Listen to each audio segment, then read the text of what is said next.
Welcome to manures Telugu 2025-26 ఆర్థిక సంవత్సరానికి సంబంధించిన పూర్తి స్థాయి బడ్జెట్ను ఆంధ్రప్రదేశ్ ప్రభుత్వం శుక్రవారం ప్రవేశపెట్టింది.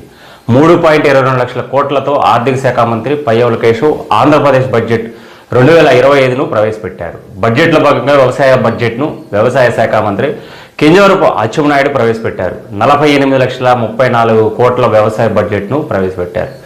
ఈ సందర్భంగా వైసీపీ హయాంలో నిలిపివేసిన ఓ కార్యక్రమాన్ని తిరిగి అమలు చేయనట్లు అచ్చెన్నాయుడు తెలిపారు.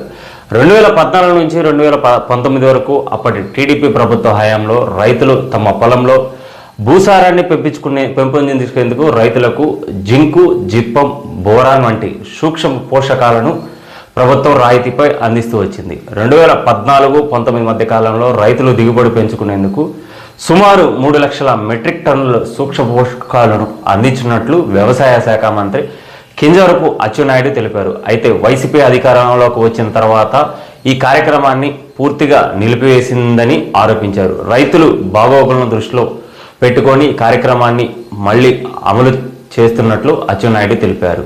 2025-26 ఆర్థిక సంవత్సరం నుంచి 5.98 లక్షల హెక్టార్ల విస్తీర్ణంలో రైతులకు రాయితీపై జింకు, జిప్పం, బోరాన్ వంటి సూక్ష్మ పోషకాలను పంపిణీ చేయనున్నట్లు ప్రకటించారు. అలాగే భూసారాన్ని తెలుసుకోవడానికి ప్రస్తుతం వెబ్ కెమిస్ట్రీ విధానాన్ని అనుసరిస్తున్నామని, దీని స్థానంలో డ్రై కెమిస్ట్రీ పద్ధతిలో ఫాలో కానున్నట్లు తెలిపారు. రైతులు రాయితీపై విత్తనాలను పంపిణీ చేస్తున్నామని మంత్రి అచ్చెన్నాయుడు తెలిపారు.